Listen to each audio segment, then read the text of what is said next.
On his heraldic crest is a falcon. Ooh. Caw! Yeah. Falcon. Like it.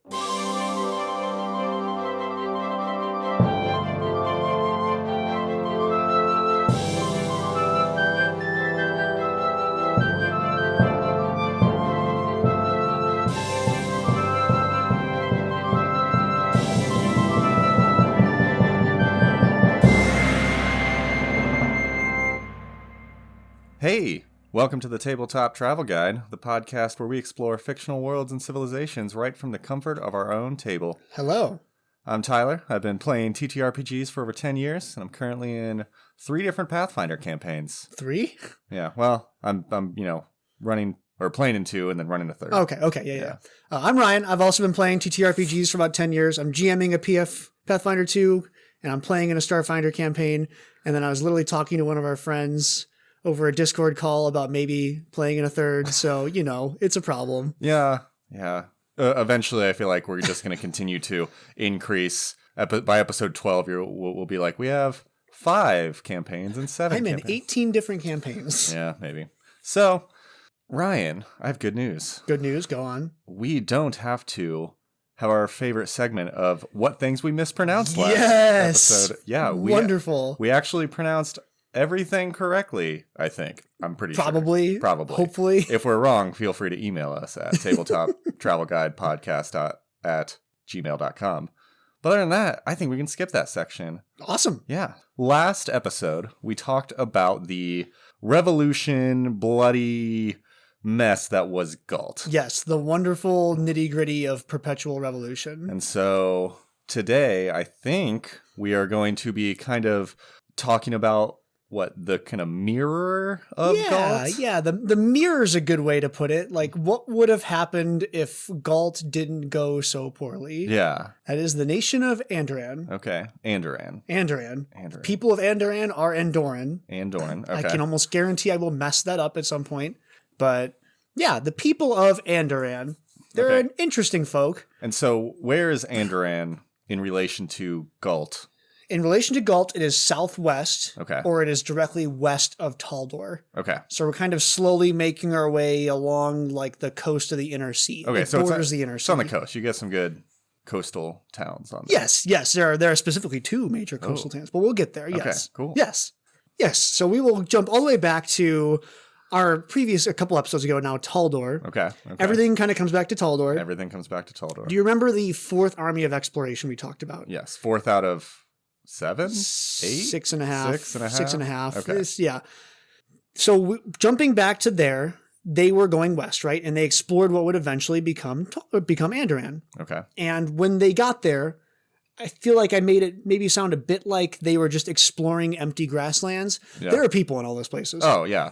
So they're exploring the area, and they find all these. It's very sparsely populated with like farming villages, quaint little hamlets, and the Taldan people going through there and the soldiers. They don't really actually conquer. They just kind of like slowly integrate with the local populace. Okay. Yeah. So one of the less bloody explorations, just kind of hanging out. Yeah. They just kind of like look around and they go, it's kind of nice here. I think once I'm done exploring, I might come back and settle down and start a family. Okay. Get a little plot of land. Good place to retire. Yeah, exactly. And what they find quickly as the population starts to jump up a little bit is there's some great resources in Andoran. Some great natural resources. Perfect. And so kind of the first thing on our docket is 1707 AR. Okay. And that is when Andoran formally becomes a province of Taldor. Okay. So administratively, we are now official. It is called Andoran. And you said 1707, so that's like 3,000 years ago. Yes. Andoran becomes a province of Taldor. Yes. Okay. It's officially a province. They're on the books. It's legit. So, of course, everything's great, right? Everything's wonderful. They put this guy called General Callistus.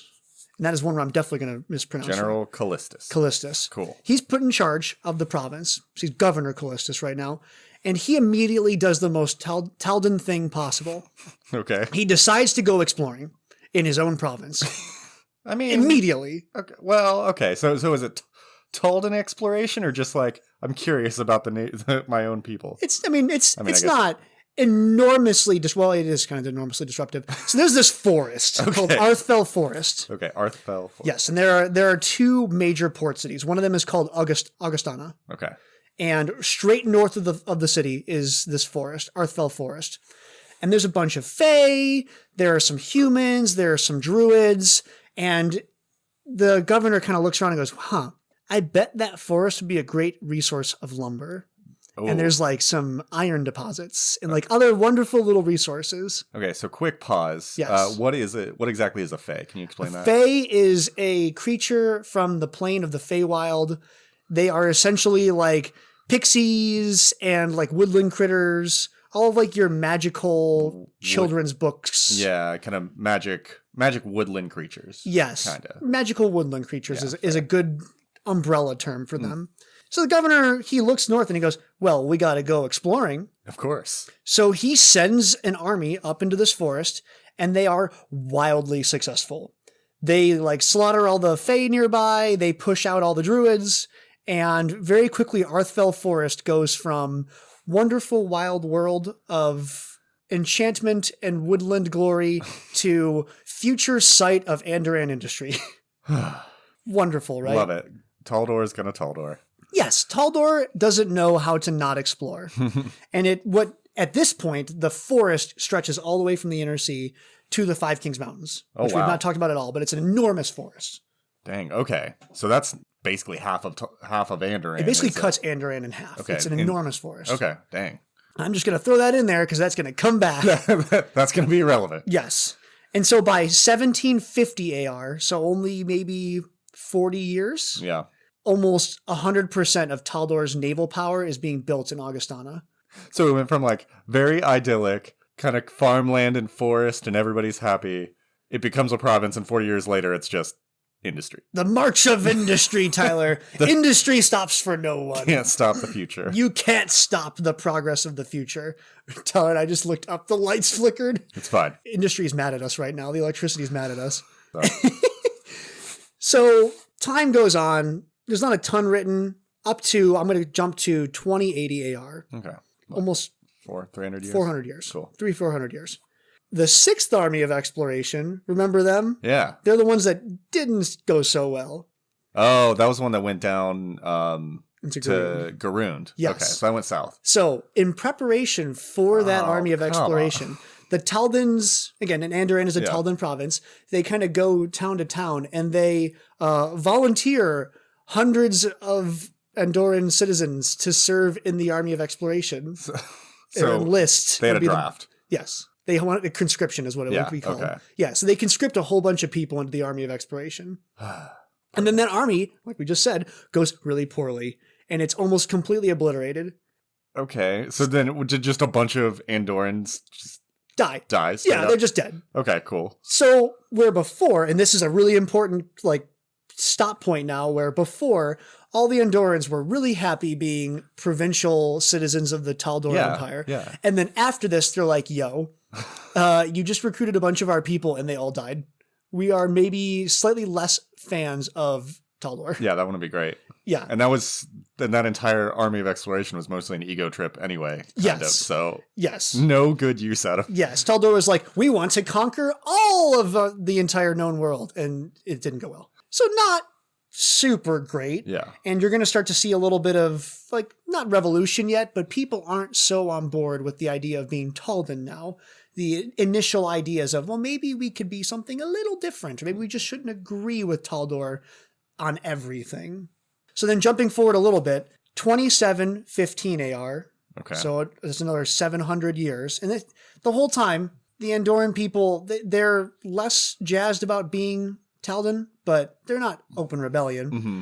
Over in Eastern Andoran, okay, and this is just a goofy little side one, there's this ancient black pool of water that's discovered. Cool. You know, it's just underground black pool of water. So what would you do if you discovered a black pool of water, Tyler? I would most likely, if it wasn't oil, which is not, which I'd milk that. If it was just a creepy pool of black water, I would definitely just brick over it and act like nothing happened and move away. That's correct. I would sell that property to some unsuspecting bystander so they have to deal with it. You are exactly right. You would build a church over it. That is absolutely what you would do. And then as you establish that church, you'd really get into self-torture. What? Just okay. So somebody was like, I want to worship this black pool and also torture myself because are we back in the mind control where No mind control. Okay. No, this is just weird things happening in Andoran. Cool. Perfect. And one of the methodologies of self-torture is they tie themselves upside down over the pool, which is a weird self-torture choice. But anyway, very shortly thereafter, so that was 2715, 2724. Quick aside, okay. Quick aside, a huge horde of goblins sweep in from another forest, the Verduran forest, which is the one that's shared by Taldor. Huge goblin horde sweeps through. And they also discover this monastery now. Yeah. And they find a bunch of priests hanging upside down over this pool of black water. So they do the goblin thing and they cut down the priests and let them fall into the black pool of water. Okay. I mean, Gobos know what they're doing. Yeah. They're like, this seems stupid. I mean, they run in and they're like, I think they need to come down. Yeah. And do you guys need help? Let us get you down. Yeah. So then what happens, of course, as predicted, there's this ancient creature that lives in the black pool called the Dreamer in the Depths, who proceeds to be awakened by the sacrifices of the upside down hanging priests. And the Dreamer in the Depths just goes rampaging all over the eastern part of Andoran. Oh my gosh. I have both so many questions and just no questions. No, all questions, no comments. Okay. So what happens? So it rampages around for half a year, 6 months. Okay. And eventually, remember, this is still Taldor. Yeah. So a Taldan regiment of soldiers shows up with a magical spear of some kind. Cool. And they're under orders to kill the Dreamer. And their solution, they figure out they can't kill him for some reason. So they just push the Dreamer back into the pool, but they also go into the pool with the Dreamer and none of them come out. Okay. Crisis averted. So now I'm intrigued. I'm back on. I'm on team pool now. What's happening? So if you were to go to this pool of water now, you could technically still go there. The monastery is totally collapsed, but the rumors are that you could jump into the pool and there's a different dimension, in the upside down water dimension. I just imagine you have how it started, how it's going. How it started in a bunch of farmers just kind of doing their farmer thing and having a nice field, and where it's at, you just see a bunch of people go fighting a big demon back into a pool. It's what? How?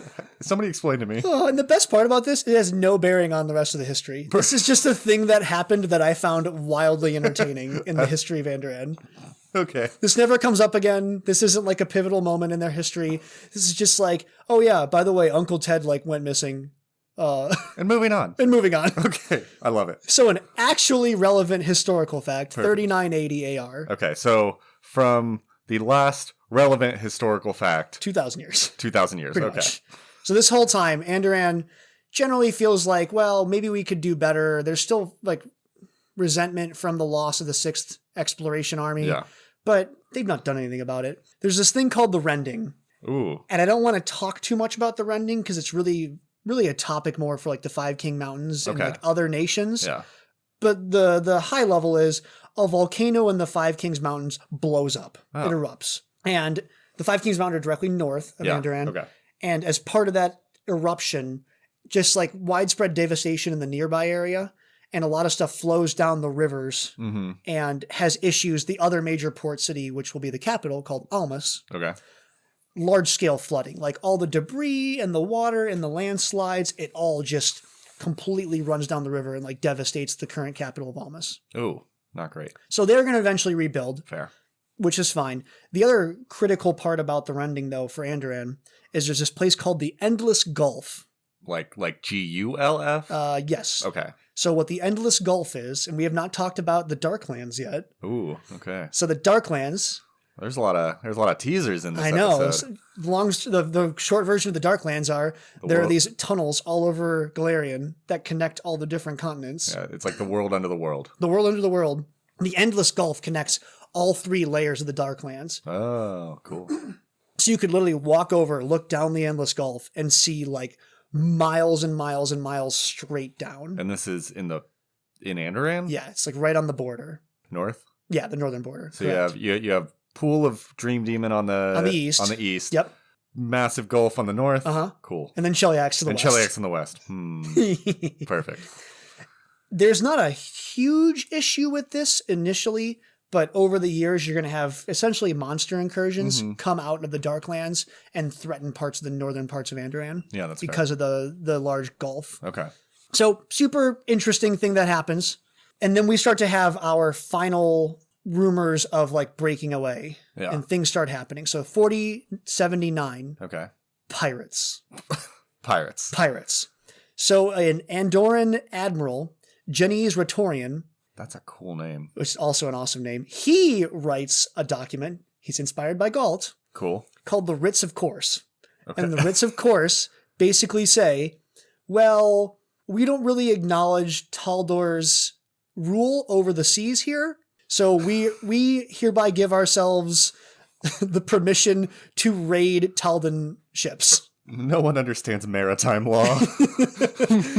And what's going to happen now is the Taldan Navy, which again was 100% built out of Augustana. Yeah. Oh yeah. Okay. Is going to start having issues like supplying its own ships because the locals are like, well, I don't actually submit to your authority on the high seas, so I claim your ship as mine. And then they start attacking. So the industry of building a boat, gets the logs, sends them down the river, builds the boat, ships it out into sea, and then they're like, maritime law, and somebody jumps on the boat and just runs away with it. Kinda. Well, they even they see it as, well, it's Andoran wood, it's Andoran labor, it's a lot of Andoran crews still. We don't submit that we think Taldor controls these ships. Every other part of the ship is Andoran. Yeah, that makes sense. Okay, I'm on board. Yeah, so they kind of turn into their own little pirate coastal boards where Taldor has other things going on like we've discussed. So they just kind of let that happen. There's so many things that Taldor is just like, another thing. Yeah. Whatever. And then 2 years later, we've talked about it twice already, the Even-Tongued Conquest. Yes. Our good friend of the pod, Aspects the Even-Tongued. Aspects the Even-Tongued, friend of the pod. He goes to Andoran, just like he went to Galt, and goes, hey, I know you don't like Taldor either. Leave with us. And they do. Cool. They're good with it. And it goes generally well. Andoran flourishes under Chelish rule. Okay. They're good with it. So even more so than Galt, where he's just kind of left alone for a while. Yeah. Nice. It's not they're not left alone. It's they are active trading partners back and forth. Oh, okay. They're connected. They have easy shipping routes. It is a generally good time to be Chelish and to be Andoran. Nice. It's a good time. Good times. So while the good times are happening, I'll kind of cover a couple other things that are happening. There's this guy called Karis the Falcon Novotnan. Dang, that's a cool name. Very cool name. So he, of course, this is not Taldor anymore. This is technically all Cheliax. Okay. He is an Andoran ranger, is the best way I can describe him.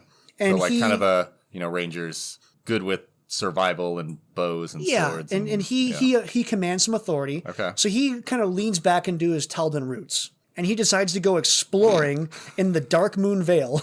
Ooh, what is this? Dark Moon Vale is the northern part around the volcano that it's now called the Dark Moon Vale because there's monsters, there's other bad things there. Okay, so northern Andoran. Yes, northern Andoran.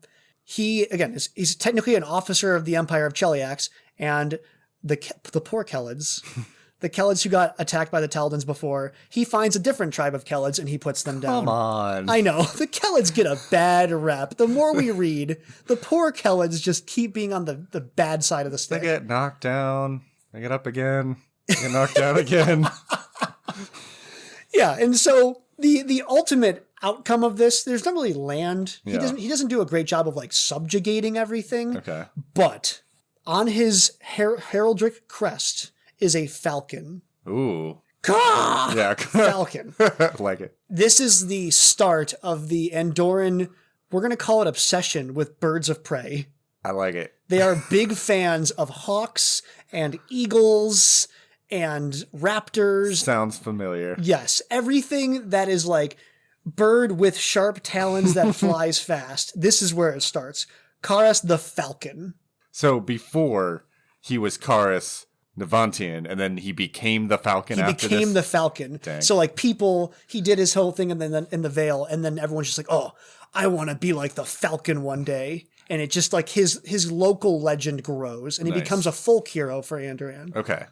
At this roughly the same time, there's this thing called the Lumber Consortium. Okay. They are established in Orgent. Oregent. Origent. Central Andoran. Okay. So they look around because we had all the lumber from before. Yeah. And they're like, wow, we could make a lot of money. Oh no. Doing lumber things. And they create this like large lumber corporation, and they vertically integrate lumber production all over parts of Cheliax and especially Andoran, which is great. Let's talk about vertical integration and synergy in terms of a fantasy role-playing game. Big fans of efficiencies in lumber. Okay. And they quickly acquire like all the mom and pop lumber shops is the best way I can describe it. They acquire all of them basically. So basically the Walmart of lumber muscles its way into the Andoran lumber. Yeah, they show up to every forest. They pay for every lumberjack to go on their payroll. They just become the name for lumber, which is critical because Andoran still builds a ton of ships. Like it's a hugely important resource in Andoran. The lumber trade is key. Yeah. So the Lumber Consortium doesn't become an active part of the government, but like they're like the people with lots of money, the merchant class on the side, like, hey, how would you like some lumber money? How would you like some lumber bucks? Lumber bucks. And they're going to slowly keep expanding. Okay. So things are great. Everything's going wonderful. So Tyler, remember our friend Aridin? Friend of the pod Aridin. Yeah. So in preparation for Aridin coming back, the Andoran government goes, wow, the Chelish people are talking, the Chelaxians are talking about, hey, they're like the chosen people. Yeah. But Andoran, like we want to have our own awesome people to meet Aridin. Okay. We want to have our own like welcoming committee. So they create the Eagle Knights. Ooh. And they are like a really small group of really powerful, really well-trained knights.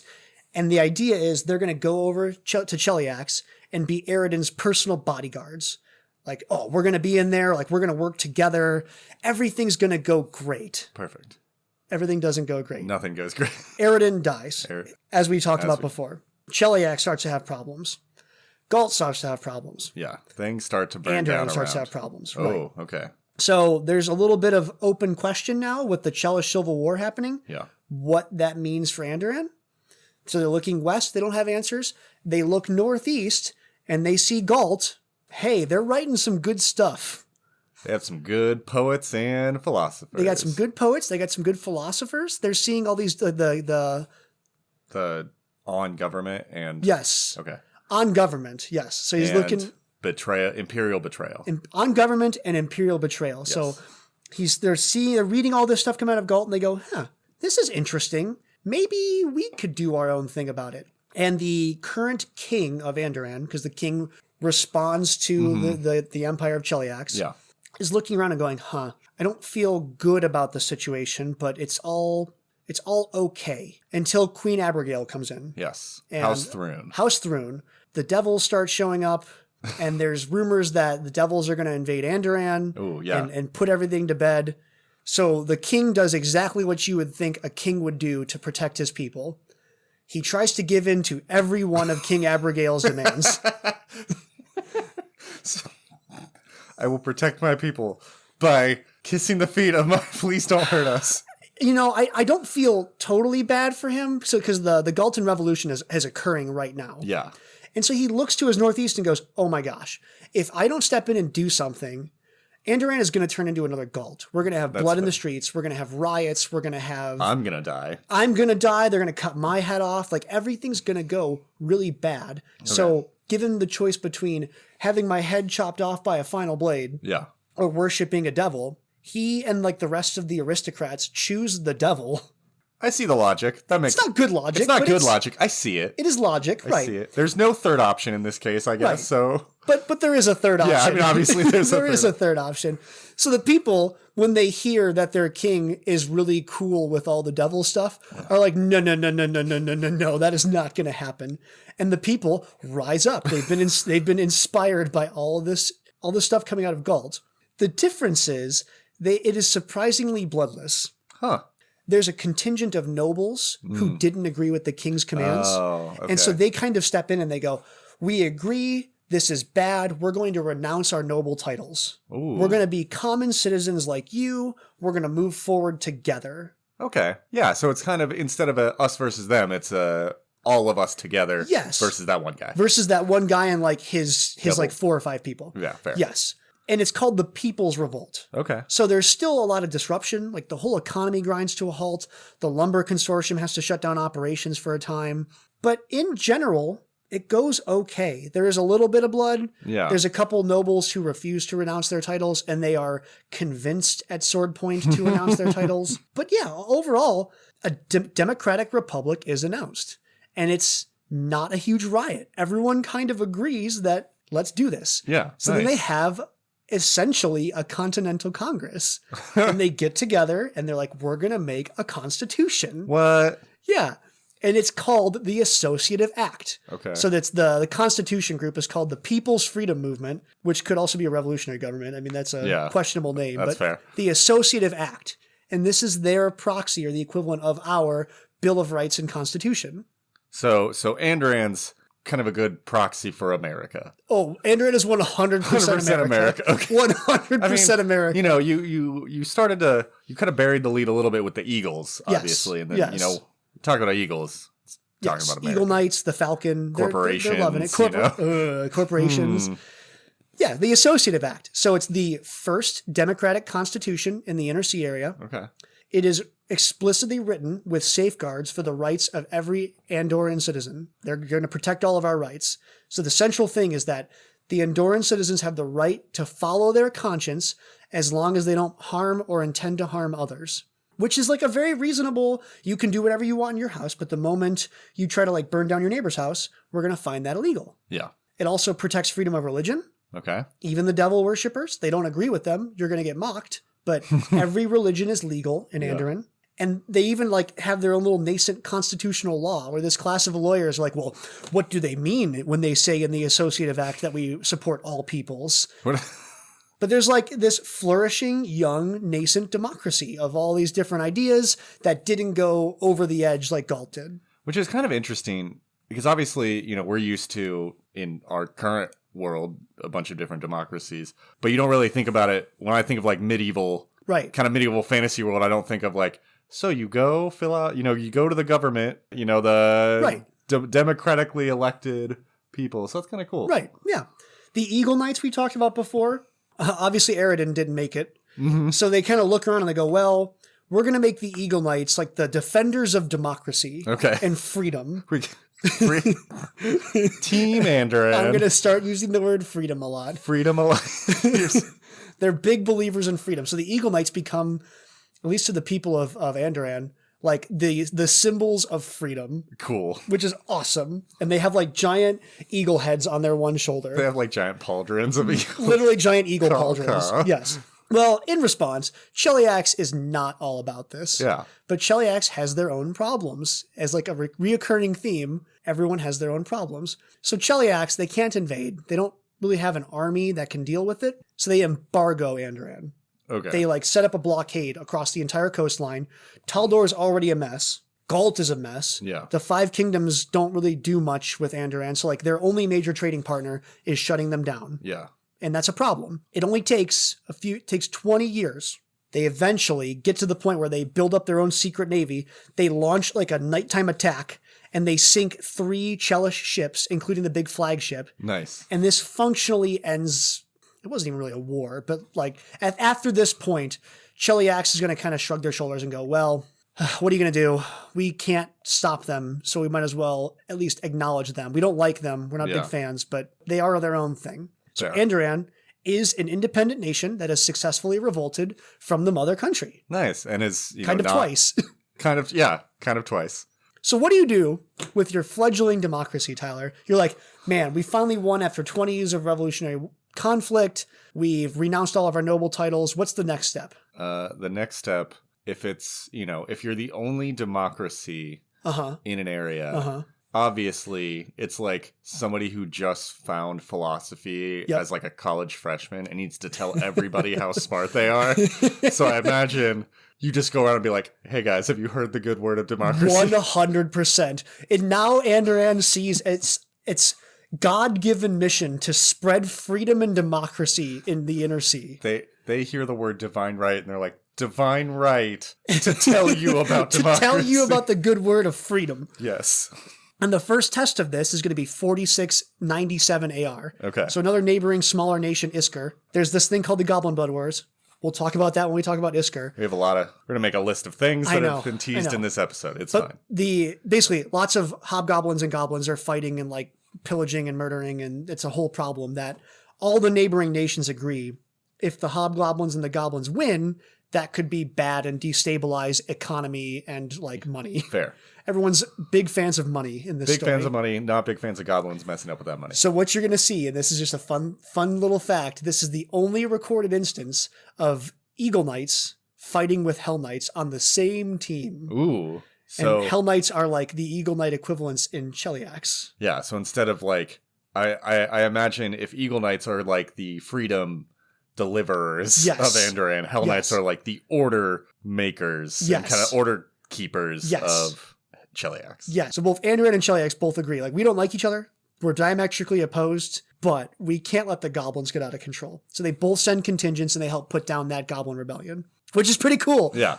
So things keep progressing. A couple more years down the road, Andoran still wants to preach the good word of freedom. The next big one is 4705. There's a group called the Grey Corsairs. Okay. So remember before we talked about, we had the writs that said, well, we don't acknowledge the Tal'Doran navies. Yeah. They've now kind of morphed into this quasi-legal group of Andoran extremist freedom fighters. Okay. Who go after slave ships. Okay, cool. Yeah. So they're like not totally acknowledged by the government, but they get government funds, and their whole mandate is to go mess up slavers. I'm on board. I like the Grey Corsairs. So the Grey Corsairs find 3 large Katapeshi, which is a different nation. Yeah. Huge galleons of slave ships. And without any formal declaration of war, any diplomatic relationships, they just board the galleons, kill all the Katapesh like sailors, and they free all the slaves. Perfect. Okay. Which is kind of cool. Yeah. And they like release the slaves as like, you're all free, go do good stuff. Yeah. And that pretty much brings us to modern times in terms of large events. So now current day, Andoran is this kind of like we talked, they want to spread freedom and democracy throughout the world. Okay. They have the People's Council, which is like roughly equivalent to our Senate. Yeah. So 350 representatives, they're all elected by popular vote. They're all alive. They're all alive. Unlike the last Senate. Yeah, it's not 350 down to 100, it's 350. They serve 5-year terms. Okay. They represent their local districts, but they're not governors. So they're basically senators. And they come in for 2 to 4 weeks a year to the Capitol. They do their thing, and then they go back to their home districts and like implement policies and help organize the government and all kinds of stuff. And they elect a public spokesperson called the People's Voice, which is kind of like our Speaker of the House or like head of the Senate. And that person is the generally acknowledged like leader of the assembly. The People's Council is also responsible for electing the Supreme Elect. Okay. And that's roughly the equivalent of like our president. Okay. So the president's not directly elected. It's elected by the senators. Yeah. And they also serve a 5-year term. Okay. The previous one served 3 terms and then voluntarily stepped down. George Washington did. He basically George Washingtoned it. The current one, she's on a couple years into her term. She's doing a good job. Her name is Andrea Marutsk. Okay. She used to be in charge of the military. She stepped in. She's doing a good job right now. And they do some pretty good stuff in the government. It's a generally well-implemented, decently efficient, and moderately responsive government. Huh. Okay. This is like just a complete 180 from last week. Everything's working. There is always talk in the Andoran government where they don't want to be Galt. Yeah. So that's a constant concern of like when they're implementing policies, they look around and go, well, if we do this, will we like embrace the mob? Yeah. And like that's always in the back of their mind. I guess if you have a good example of like what not to do, you're like, okay, we know where things go if you mess up. Right. So that's fair. Part of that response is they have a much stronger military. Yeah. So we talked about the Eagle Knights. Okay. The Eagle Knights grow to become this large umbrella term for military of Andoran. Okay. And we have some different sub-factions. We have the Golden Legion, which is like your regular military. Yeah. They run around, they have spears and shields, and they fight the battles in the field. Cool. The Steel Falcons, they're the Foreign Legion, like the diplomats. Yeah. They are, everyone hates the Steel Falcons. Okay. Who is not Andoran. It'd be basically if we sent a diplomat out who shows up and like, sit down, shake hands. Hi, I know you have concerns, but have you heard the good word of democracy? Just before we start. Sir, I know you have your internal problems. Sir, I just asked for some wine. Yeah. So pretty much every other foreign nation hates when a Steel Falcon shows up because they're like, oh my gosh, we've heard this pitch a million times. We don't want to be a democracy with you. Stop it. Yeah. We have the Twilight Talons, who are the CIA. I love a good alliteration, so I'm in for it. Oh, yeah. Again, everything is bird of prey. Yeah. The Twilight Talons are completely unacknowledged. Okay. They are the CIA. They don't have an official head or an official funding or anything.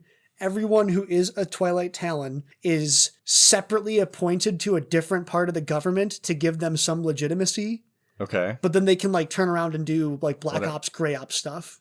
Do they just recruit from within? Oh, no. They're the ones who are implementing our issues of democracy. Yeah. But like, how do you get more if it's not acknowledged? Oh, it's not written explicitly in the source material, but it sounds like you need to be like personally recruited by an individual in the Twilight Talons to join the Twilight Talons. That makes sense. There's like 5 to 10 years of training to be a Twilight Talon. Oh my gosh. Okay. It's a whole thing. So yeah, they're like sneaking around, doing questionable things in other nations, overthrowing governments to make other democracies if they're attempting it. So again, not even fully acknowledged, but they do exist in the war. And then of course our Grey Corsairs. They are both the Navy, and they are just the most blatant and explicit in going after slaves. So if a Grey Corsair ship shows up, they're going to immediately go find the mayor. Do you have any slaves? If so, they are now free, and we're willing to implement that by force. Okay. So I'm a big fan. Yeah. Doing good work. Yeah. I like it. They are definitely not the most lawful people in the world. Yeah. So, you kind of got to be a little bit chaotic to go in and just wreck current government, which is fair. If the systems of government suck, go for it. Yeah. So they're big enslavers, and then they love going out to the Shackles and fighting pirates. The Shackles being the pirate haven we talked about. Yes. In the first episode. Which is really not close to Andoran at all. At all. They make the ship. They make the trip down there. They make the trip down there just to mess with pirates. Okay. So the original pirates that happened, years ago. Yes. Those didn't become the Grey Corsairs. They did. Okay. They became the Grey Corsairs fighting for Andoran. Okay, so they used to be pirates and now they're instead we like Andoran and now hate other pirates. Correct. Okay. Because they see those other pirates as supporting slavery. Okay, fair. That's slavery is like their hard line. Fair. If you support slavery, you do not have a Grey Corsair as your friend. Fair.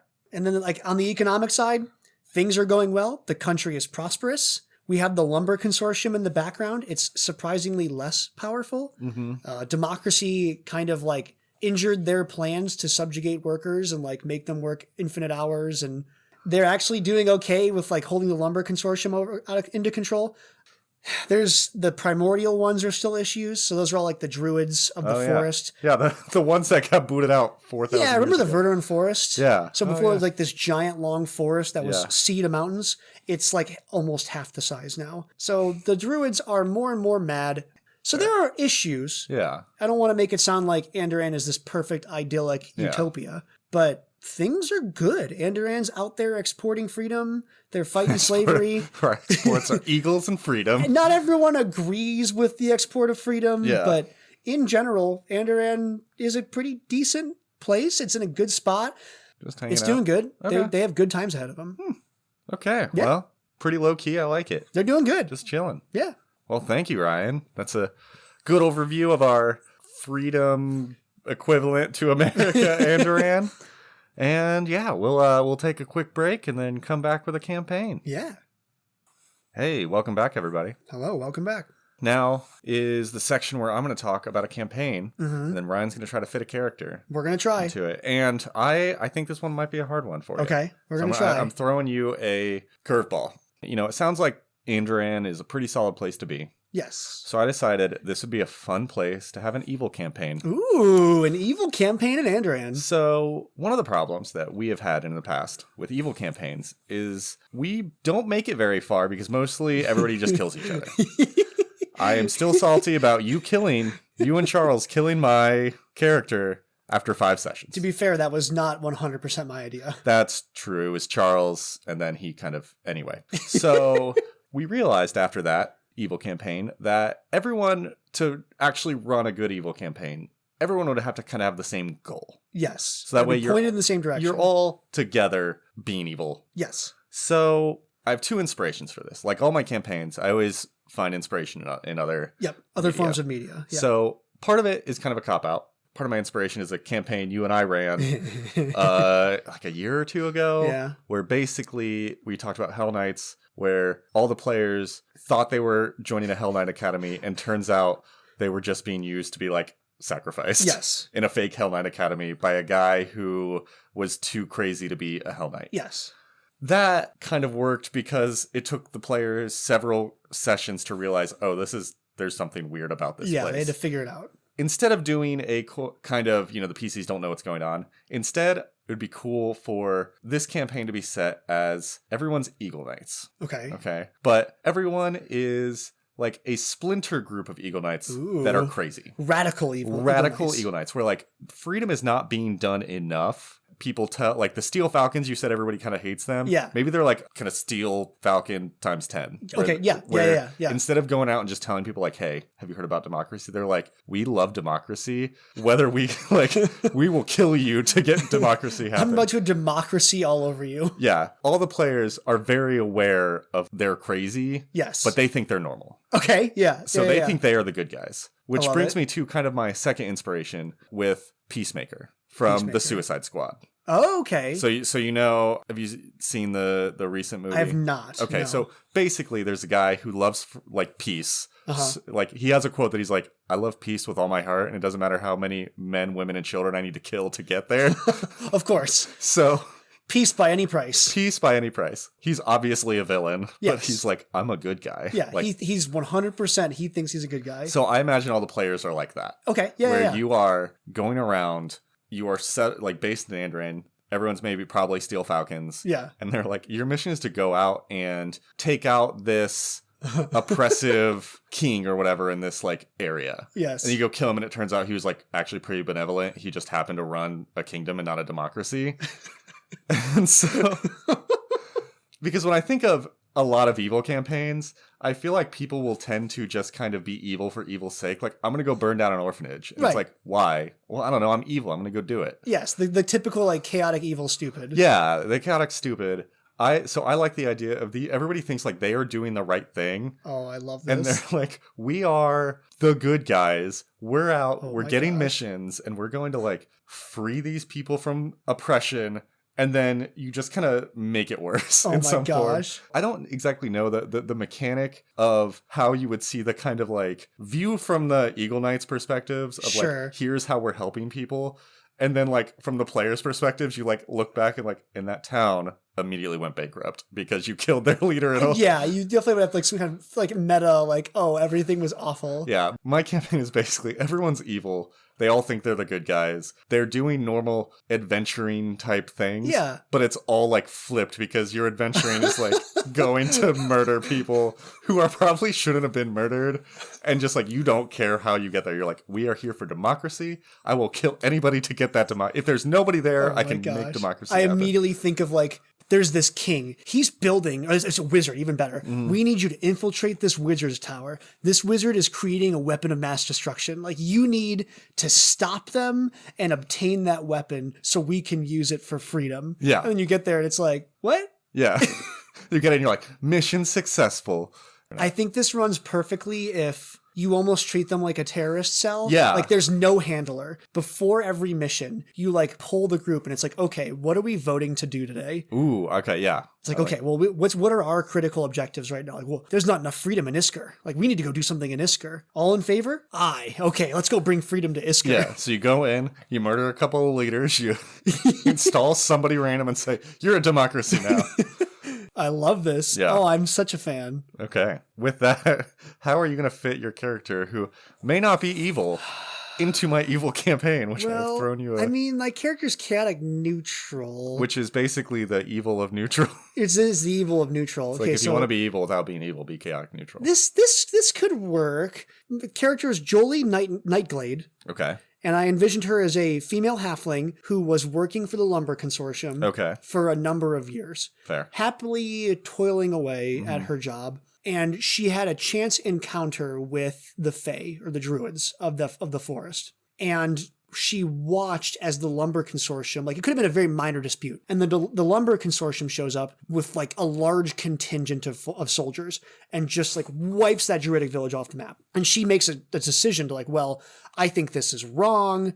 I want to right the wrongs. Like, I've been cutting down trees for the last 20 years. I want to do better than that. And I want to help the forest and like make nature come back. So how do I integrate her? I think there's room where she joins up with this cell under like the false pretense of like, yes, I want to take down the consortium. And she sees like, I want to bring freedom to the druids, and I want to bring freedom the right way. And I almost see her as like the slow descent type of character. Yeah. Where she starts out not evil, but she's well-intentioned. I want to help and bring the trees back. But then she kills a government official and like, oh my gosh, I've done a terrible thing. Yeah. And then just like continues to fall down the path of evil. I also think it'd be funny if your character just like, what are we voting on today? And everyone's like, okay, well, we need to go kill this mayor. And Jolie's like, we need to plant 5 trees.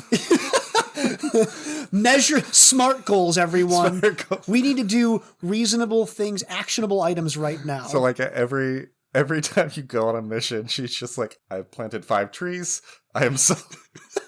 Yeah, that could work. She just sees the group as like her conduit for her own agenda. She's like, well, I mean, if we destabilize a couple foreign governments, that's fine. It's no problem of mine, but the trees. The trees, as long as we're bringing the trees back. Yeah, that's a good idea. I like that. I think it could be both, because I feel like you kind of, obviously you have to be somewhat evil to be okay with gross amounts. You're either oblivious or kind of evil. Yes. And I think it'd be kind of not as fun to play her oblivious. Yes. I think it'd be cool to play her as she's the kind of green watch, like safety watchman of the group. Like, hey guys, remember, don't litter. Yes. Kill that guy, but also make sure you clean up. Yes. Yes. Like, okay, I know we're all really excited because everyone have their life vests on. Like, before we ford the river to murder all these people, make sure you have your flotation devices attached. Yes. Everybody have their pack of seeds. You're going to plant some trees after this. That's like their after party ritual. It's like... Every single mission ends with like, oh, and we also plant like 5 trees. This probably works better if you integrate her backstory a little more with one of the other existing characters. So that like, oh, well, I've been friends with our barbarian friend for years. He's not such a bad person. And then like camera pan, they're like beheading someone in the background. Hey Joe, you want some popcorn? Yeah. Well, that's just my sister Jolie. She's great. I'm gonna bring her along. Yeah. Okay. She's just a family member. It's like, we're going on a trip. We're going on an adventure. I brought seeds. Oh my god, it's like the intro to The Hobbit. He's like running down with I'm going on an adventure. And then just a bunch of chaotic people. A bunch of murderers. I like that. You gotta have like kind of like a lighthearted person and a bunch of murder hobos. Yeah. So I think that good perspective for murder hobos. Yeah. It kind of keeps them grounded. Yeah. Keep everybody on the right page. I love it. This is good. I think this works. This works. Okay, Ryan. So we've talked about Andoran. We've talked about some campaigns. Yep. So on a scale of 1 to 5 caws? 1 to 5 caws! 1 to 5 caws. We gotta go back to the birds of prey. Birds of prey. Okay, how many caws do you think it would be to vacation in Andoran? Well, as the person who did all the history and research, 5 out of 5 cacaws. 5 out of 5 Absolutely. You're going to go hang out in a port city. You don't have to worry about getting like murdered by an angry mob. There aren't like destitute nobles like looking to backstab you. I am 100% good to go vacation here. Yeah, and I imagine, they're about kind of corporations, so there's a tourism industry. 100%. Yeah. I would say this is probably the most normal place to vacation on all of Golarion from Earth people. Like, oh, Andoran? Okay, that checks out. I would definitely be interested in going and taking pictures with like an Eagle Knight. I think this could be a really actually fun place. So 5 out of 5 cacaws. 5 out of 5 cacaws. Perfect. You heard it here first. Tabletop Travel Guide review of Andoran. 5 out of 5. Our seal of approval. Our talon of approval. Our talon of approval. Yes, talon of approval. Talon of approval. Okay, everybody. Well, thank you again, Ryan. This has been a great discussion about freedom and eagles and murder and oh yeah. So until next time, everybody, happy travels. Safe travels.